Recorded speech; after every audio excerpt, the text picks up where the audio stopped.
আমার মেয়ের বার্থডে ছিল, তো প্রত্যেকবারই রাউন্ড শেপ অথবা স্কোয়ার শেপের কেক তৈরি করি। তো আজকে একটু ডিফারেন্ট চেষ্টা করলাম, রাউন্ড শেপ কেক দিয়ে কিভাবে করে আমি একটা বাটারফ্লাই কেক তৈরি করলাম তার রেসিপি। হ্যালো এভরিওয়ান, আসসালামু আলাইকুম, welcome back to my channel মিষ্টি ফুড বাই লিপি।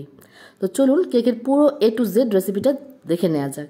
তো প্রথমে আমি কেকের বেস তৈরি করার জন্য নিয়ে নিচ্ছি এখানে 1 কাপ পরিমাণের ময়দা, নিয়ে নিচ্ছি 3 টেবিল চামচ পরিমাণের গুঁড়া দুধ, হাফ টেবিল চামচ পরিমাণের বেকিং পাউডার আর সামান্য লবণ। আর অবশ্যই সমস্ত ইনগ্রিডিয়েন্টসগুলো আপনার রুম টেম্পারেচারে থাকতে হবে, ফ্রিজের কোনো কিছু দিয়ে কিন্তু কেক তৈরি করা যাবে না। তো সমস্ত শুকনো উপকরণগুলো ভালো করে আমি চেলে একটা সাইডে ঢাকনা চাপা দিয়ে ঢেকে রাখছি। তো আমি এখানে 4টা ডিম নিয়ে নিচ্ছি। আমার ডিমের সাইজগুলো এখানে একটু ছোট ছিল দেখে 4টা নিয়েছি। আর আপনাদের কাছে যদি একটু বড় সাইজ হয় তাহলে আপনারা 3টা ডিম নিয়ে নেবেন। তো ডিমগুলোকে আমি সম্পূর্ণটা আলাদা করে নিচ্ছি। এরপরে কুসুমটা আমি সেপারেট করে নিচ্ছি, যাতে করে কোনো কুসুমের কোনো অংশ সাদা অংশে না থাকে, তাহলে কিন্তু আপনার কেকটা শক্ত হয়ে যাবে, কেকটা কিন্তু খুব সুন্দর হবে না। তো এখন আমি সম্পূর্ণ কুসুমটা তুলে নেওয়ার পর একটা ইলেকট্রিক বিটারের সাহায্যে এটাকে আমি প্রায় 10 সেকেন্ডের মতো একটু বিট করে নেব। এরপর দিয়ে দেবো এখানে 1.25 কাপ চিনি। এই চিনিটা আমি একবারে ব্যবহার করব না, চিনিটাকে আমি 3বারে ব্যবহার করব। তো আপনারা আপনাদের সুবিধার মতো 3বার অথবা 4বারের মতো করে এটাকে সম্পূর্ণ গলে যাওয়া পর্যন্ত বিট করতে থাকবেন। আপনারা চাইলে হ্যান্ড উইস্ক অথবা কাঁটা চামচ দিয়ে ব্যবহার করতে পারেন। তো এরকম যখন একটা ফোমি টেক্সচার আসবে তখন এই পর্যায়ে দিয়ে দিচ্ছি আমি প্রায় 2 টেবিল চামচ পরিমাণের রেগুলার সয়াবিন তেল। যেহেতু এখানে আমি স্পঞ্জ কেক তৈরি করছি, তো তেলের পরিমাণ বেশি না দেওয়ার দরকার নেই। তো তেলটা যখন বিট করা হয়ে যাবে তখন কুসুমগুলোকে দিয়ে প্রায় 10 সেকেন্ডের মতো আমি বিট করব। কুসুম দেওয়ার পর আপনারা কিন্তু বিট বেশিক্ষণ করবেন না, তাহলে কিন্তু আপনাদের কেকটা শক্ত হয়ে যাবে। আমি আমার প্রত্যেকটা কেকের ভিডিওতে কিন্তু তাই বলে দিই। তো এখন বিটারের কাজ শেষ। এখন আমি এই পর্যায়ে দিয়ে দিচ্ছি 1 টেবিল চামচ পরিমাণের ভ্যানিলা এসেন্স। আমি এখানে ফোস্টার ক্লার্কের ভ্যানিলা এসেন্স ব্যবহার করি, এটার ফ্লেভারটা খুব সুন্দর হয়। তো এখন যে শুকনো উপকরণগুলো আমি আগে থাকতেই মেপে রেখেছিলাম সেগুলোকে আমি চেলে 2 থেকে 3বারের মতন করে আস্তে আস্তে ফোল্ড করে এটাকে মিশিয়ে নেব। আর এটা কিন্তু অবশ্যই আলতো হাতে করতে হবে। তো এখানে আমি হাফ কাপের মতো লিকুইড দুধ নিয়েছি। আপনারা চাইলে গুঁড়া দুধটাকেও পানি দিয়ে মিশিয়ে নিয়ে তারপর এটাকে ব্যবহার করতে পারেন। তো এখানে আমি জাল করে নেওয়া দুধটাকে নিয়েছি। তো আমি এই পর্যায়ে অল্প অল্প করে দুধ দিব আর সেই শুকনো উপকরণগুলোকে ভালো করে মিশিয়ে নেব। আর মিশাতে মিশাতে আস্তে হাতে কিন্তু এটাকে ফোল্ড করতে হবে, বেশি জোরে জোরে ঘোটানোটা করা যাবে না, তাহলে কিন্তু আপনার ডিমের ফোমটা বসে যাবে। তো এই পর্যায়ে এই ডিমের কেকের যে ব্যাটারটা আছে সেটা তৈরি করার আগে কিন্তু আমি আগে থাকতেই 8 ইঞ্চি একটা মোল্ডে বাটার পেপার মাখায়া তারপরে এটাকে সেট করে রেখেছিলাম। আর অবশ্যই এই কাজটা আগে থাকতেই করতে হবে। তো এই তো কেকের যে বাটিটা আছে সেটাকে আমি রেডি করে রেখেছিলাম আগে থাকতেই। আর এরই আগে আমি যখন ডিমের প্রসেস করছিলাম তখন আমি আমার ওভেনটাকে প্রিহিট করতে দিয়েছিলাম প্রায় 180 ডিগ্রি সেলসিয়াস তাপমাত্রায় 10 মিনিটের জন্য। তো এই পর্যায়ে সমস্ত ব্যাটারটাকে ঢেলে দেওয়ার পর একটু হালকা হাতে একটু ট্যাপ করে নেব, অথবা একটা টুথপিক দিয়ে একটুখানি ভেতরটাকে নাড়াচাড়া করে দিলেই ভেতরে যে এয়ার বাবলসটা আছে সেটা কিন্তু চলে যাবে। তো এই পর্যায়ে আমি 180 ডিগ্রি সেলসিয়াস তাপমাত্রায় প্রায় 35 মিনিটের মতো বেক করলেই আমার কেকটা কিন্তু সম্পূর্ণ রেডি। আর এই কেকটা আমি প্রায় 1.5 ঘন্টার মধ্যেই পুরো কেকটাকে আমি তৈরি করেছি। আর এটার যে ডেকোরেশনটা আছে তাও কিন্তু করেছি, খুবই ফাস্টেই আমার করা হয়েছে। তো সেই ফাস্ট করার পরও কেকটা কত সুন্দর হয়েছে তা আপনারা কমেন্টের মধ্যে জানাবেন। তো আমার কেকটা কিন্তু এখনও প্রায় কিছুটা হালকা হালকা গরম আছে। তো দেখুন আমি কি ভুল করেছি সেই ভুলটাও আপনাদেরকে দেখিয়ে দিচ্ছি। আর দেখতে পারতেছেন আপনারা কেকটা কতটা স্পঞ্জি হয়েছে। তো এখন আমি এখানে 3টা স্লাইস করে নিয়েছি। এরপরে আমি এখানে সুগার সিরাপ দিয়ে দিচ্ছি। তো আমি আগে থাকতে 1.5 কাপ পরিমাণের ট্রপিক্যাল হুইপ ক্রিম বিট করে রেখেছিলাম। তো ভিডিওটা বেশি বড় হয়ে যায় দেখে আমি বিট করাটা দেখাইনি। তো এখানে আমি ট্রপিক্যাল হুইপ ক্রিমটাই ব্যবহার করছি। তো ভালো করে এই লেয়ারটা দেওয়ার পর ক্রিমটা আমি স্প্রেড করে নিচ্ছি। এরপরে আরেক লেয়ার দেওয়ার পর আবারও সুগার সিরাপ দিয়ে দিচ্ছি আমি এখানে। এরপরে এরকম করে আমি পুরো কেকের যে বেসটা আছে সেই কেকের বেসটাকে আমি তৈরি করে ফেলেছি। আর যেহেতু আমরা প্রফেশনাল না আমি, তো যতটুকুই পেরেছি চেষ্টা করেছি সুন্দর করে একটা বাটারফ্লাই কেক তৈরি করার জন্য। তো সমস্ত কেকের উপরে ক্রিমটাকে স্প্রেড করে দেওয়ার পর এর উপরের ভাগটাকেও আমি দিয়ে দিয়েছি। তো এই পর্যায়ে কিন্তু যে বললাম আমার কেকটা একটু হালকা গরম আছে, তো ভিতরে কেকের যে ক্রিমটা সেটা কিন্তু মোটামুটি হালকা একটুখানি গলে গেছে।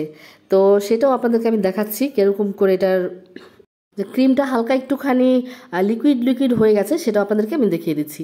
তো পুরোটা কেক আমার সম্পূর্ণটা কভার করার পর এটাকে আমি মাঝখান দিয়ে 2 ভাগ করে দেব। শর্টকাটে আমি এটাকে বাটারফ্লাই বানাচ্ছি। তো দেখুন এটাকে 2 ভাগ করার পর এর ভেতরটা দেখুন আস্তে আস্তে কিন্তু হালকা একটু মেল্ডি হয়ে আসছে। তো এটাকে প্রজাপতি কেকের কোনো বেস লাগবে না বা আপনার কোনো মোল্ড লাগবে না, মোল্ড ছাড়াই আপনারা এই বাটারফ্লাই কেকটাকে তৈরি করে ফেলতে পারবেন। এই সব কিছু তো আর বলা যায় না, আপনারা দেখেই বুঝে নেন। এটাকে একটুখানি অপোজিট করে দিলেই সুন্দর একটা বাটারফ্লাইয়ের শেপ চলে আসছে। তো এর মাঝখানটা আমি একটু সুন্দর করে একটু শেপ দেওয়ার জন্য একটু ভি শেপ করে এর মাঝখানটাকে একটু কেটে নিচ্ছি। আপনারা চাইলে নাও কাটতে পারেন, কোনো প্রবলেম নেই। তবে একটুখানি সৌন্দর্যের জন্য আমি এটাকে হালকা একটুখানি ভি শেপের কেটে দিচ্ছি। তারপরে আমি সুন্দর করে চারপাশটাতে আমি এই ক্রিম দিয়ে ভালো করে স্প্রেড করে নেব। তো স্প্রেড করা হয়ে গেলে এটাকে মিনিমাম 15 থেকে 20 মিনিটের জন্য আমি এটাকে নর্মাল ফ্রিজে রেখে দিয়েছিলাম। যেহেতু আগেই বলেছি আমার কেকটা একটু হালকা গরম ছিল, তো যাতে পরবর্তী স্টেপ করার জন্য আমার সমস্যা না হয়, তো মোটামুটি একটুখানি এই ক্রাম কোটের মতন করে এটাকে আমি ফ্রিজে রেখে দিয়েছিলাম প্রায় 15 মিনিটের জন্য। তো ভালো করে আমি এটা স্ক্রাবার দিয়ে মোটামুটি একটা শেপে নিয়ে আসছিলাম, যাতে এর উপরটাতে আমি সুন্দর করে ডেকোরেশন করতে পারি। তো এই তো মোটামুটিভাবে আমার এটা একটু শেপে চলে আসছে। তো এখন আমি পাইপিং ব্যাগে ইয়েলো কালার মিশাই নিয়েছি আমি ক্রিমের মধ্যে।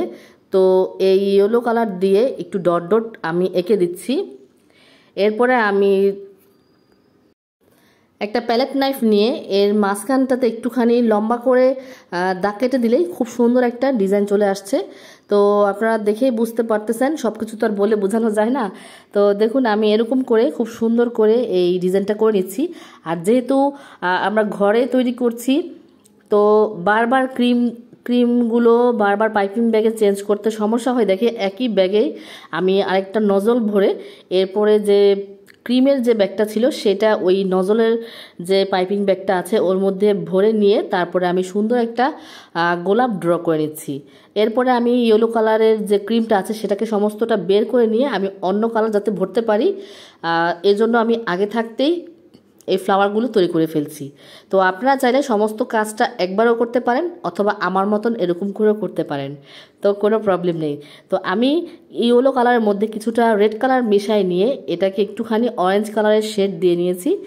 তারপরে এটাকে আবারও সেই প্যালেট নাইফ দিয়ে আবারও মাঝখান দিয়ে একটু দাগ কেটে নিচ্ছি। আপনারা চাইলে এই রোজটা তৈরি না করেও দুনো প্রজাপতির ডানার মধ্যে এই একই রকমের ডিজাইন করতে পারেন, তাতেও কিন্তু বেশ সুন্দর লাগবে দেখতে।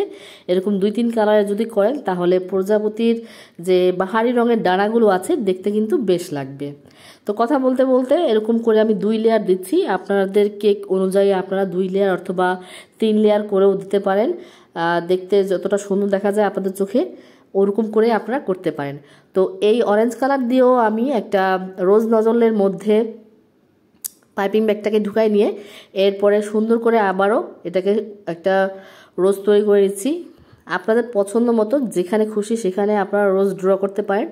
এরপরে আমি রেড কালার আর ব্লু কালার মিক্সড করে এই পার্পল কালারটাকে নিয়ে আসছি, অথবা ল্যাভেন্ডার কালার যে কালারটাই বলেন না কেন। তা আবারও সেই প্যালেট নাইফ দিয়ে আমি এই ডটগুলোকে একটু স্প্রেড করে দিচ্ছি। তো আমার পছন্দ মতো আমি আবারও যেখানে খুশি সেখানে যতটুকু জায়গায় ফাঁকা ছিল আমি সমস্তগুলোতে এরকম করে গোলাপ ড্র করে দিচ্ছি। তো আপনারা আপনাদের পছন্দ মতো দুনো বাটারফ্লাইয়ের দুনো পাশেও আপনারা এই সমস্ত রোজগুলো ড্র করতে পারেন, অথবা যে আমি ডটগুলো দিয়ে ডিজাইন করেছি সেই ডিজাইনটাও করতে পারেন। এরপরে একই নজল দিয়ে এর বর্ডার লাইনটাকেও আমি সুন্দর করে ড্র করে দিচ্ছি, যাতে করে কেকটা আরও বেশি সুন্দর লাগে। আর কেকের যে নিচের যে বর্ডার লাইনটা আছে সেই বর্ডার লাইনটা যদি কমপ্লিট না করা হয় তাহলে যেন কেকটা অসম্পূর্ণই থেকে যায়। এরপরে আমি আবারও একটুখানি ইয়েলো কালারের যে ক্রিমটা আছে সেই ক্রিমটা দিয়ে আবারও সুন্দর করে ছড়ায় ছিটে এই ফুলগুলো ড্র করে দিচ্ছি। তো আশা করছি আপনাদের কাছে ভিডিওটা ভালো লেগেছে। ভালো লেগে থাকলে সাবস্ক্রাইব করে যাবেন। সবাই ভালো থাকবেন।